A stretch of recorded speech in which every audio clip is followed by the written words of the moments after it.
Soy Rodrigo de León, profesor del área de Entorno Político Social del IPADE, y ahora vamos a continuar con este análisis de las relaciones México-Estados Unidos, las elecciones en Estados Unidos, los impactos para México. Como recordarán, en la cápsula anterior vimos posibles expectativas para las elecciones. Lo que decíamos es si se espera una elección cerrada, una elección competida, probablemente de pronóstico reservado, y eso provoca incertidumbre precisamente en qué nos puede deparar para México dependiendo de cada uno de los candidatos y quién ganara. En el día de hoy vamos a hablar precisamente de los posibles impactos y vamos a hablar de distintas categorías. Vamos a hablar del Tratado de Libre Comercio, vamos a hablar de migración, vamos a hablar de democracia y vamos a hablar de la relación precisamente entre el presidente o la presidenta que queda en Estados Unidos respecto a la presidenta de México, Claudia Sheinbaum. La primera categoría sería el Tratado de Libre Comercio, que como todos sabemos se va a revisar en el año 2026. Cuando vemos la categoría del Tratado de Libre Comercio, muchos podrían pensar que Donald Trump podría ser más perjuicioso para México, precisamente por estas amenazas que generalmente lanza. Sin embargo, yo sí pondría a consideración un análisis que va un poquito más allá de eso. Si recordamos, el Tratado de Libre Comercio actual entre México, Estados Unidos y Canadá es el tratado de Donald Trump. Es el tratado que él negocia, es el tratado que él ha bautizado como el mejor de las últimas décadas celebrado en el mundo. Es un tratado que al mismo tiempo a ser su producto, me atrevo a decir que difícilmente tendría cambios drásticos. Naturalmente, este tratado tendría modificaciones para cuidar o restringir la participación de China en México, sobre todo en aras de moverse hacia los Estados Unidos. Sin embargo, yo no creería que vendrían grandes modificaciones. Con Kamala esto es una incógnita, y es una incógnita porque ella vota en contra cuando se firme el tratado. También es una incógnita porque, si ustedes recuerdan, si bien Donald Trump tiene fama de proteccionista y probablemente lo es, naturalmente los demócratas en los Estados Unidos lo son más. La razón es porque básicamente parte de su voto duro son los sindicatos. Y cuando tú tienes a los sindicatos como voto duro en los Estados Unidos, tienes obligación de ser proteccionista en tus políticas económicas. Entonces, habría la posibilidad de que Kamala no hiciera grandes cambios, pero también que quisiera poner su firma en el tratado y quisiera reorganizarlo de una manera mucho más contundente, lo cual podría provocar una incertidumbre más grande en México por la revisión del tratado. Una segunda categoría a abordar es migración.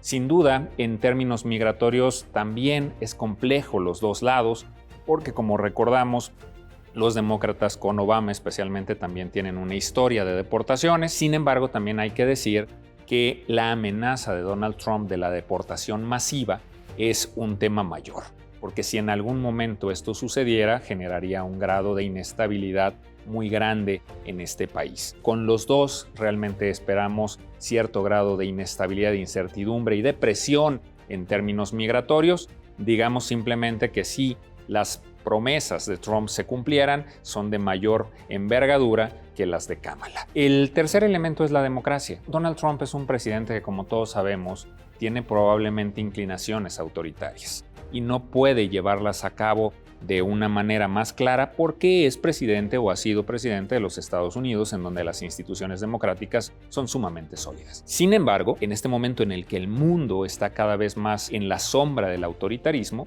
pues sería no nada más riesgoso para México, sino para el mundo que entrara el presidente de los Estados Unidos con nuevos bríos autoritarios. En el caso de Kamala, naturalmente podría venir con más bríos democráticos, podría incluso tomar la bandera de la democracia y decir esto es lo que tiene que hacer Estados Unidos hacia el futuro, refundar la democracia en el mundo, y quizás en ese sentido México podría tener un beneficio en términos de principios democráticos o de negociaciones que busquen que México sea más democrático. Sin embargo, como todo, tiene sus pros y sus contras. La relación con Donald Trump también ya la hemos tenido y también hemos sabido que no es tan dañina. Con Kamala simplemente es una incógnita. Finalmente, estaríamos hablando de la relación entre los dos países, especialmente precisamente entre los dos presidentes o presidentas. Y en ese sentido, sería valioso decir que para Donald Trump es muy fácil entenderse con partidos, con presidentes que tienen poder político concentrado, porque le es más fácil gestionar uno a uno. Le es más fácil llegar a acuerdos con alguien y luego que ese alguien no tenga que conciliar con otras partes dentro de su país.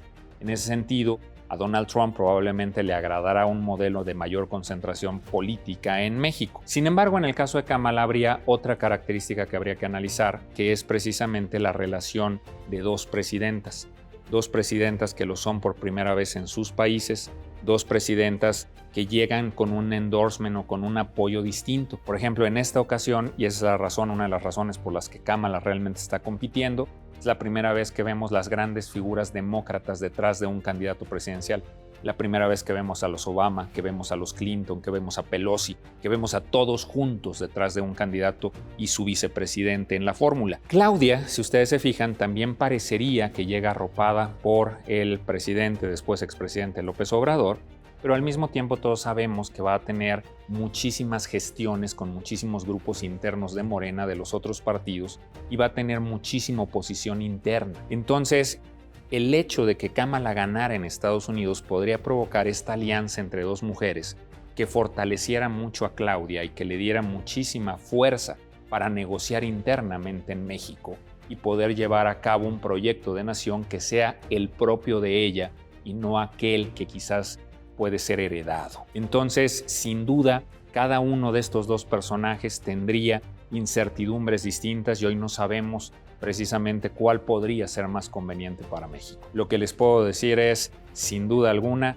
esperábamos una elección definida en Estados Unidos, hoy no lo está. Será una elección competida, será de pronóstico reservado y esta incertidumbre de noviembre se suma a nuestra incertidumbre de octubre, en la cual empezaremos a ver a nuestra presidenta con sus primeros pasos, sus primeros simbolismos y entonces de aquí probablemente hacia un año tendremos este camino de estas incertidumbres que se irán revelando en el tiempo.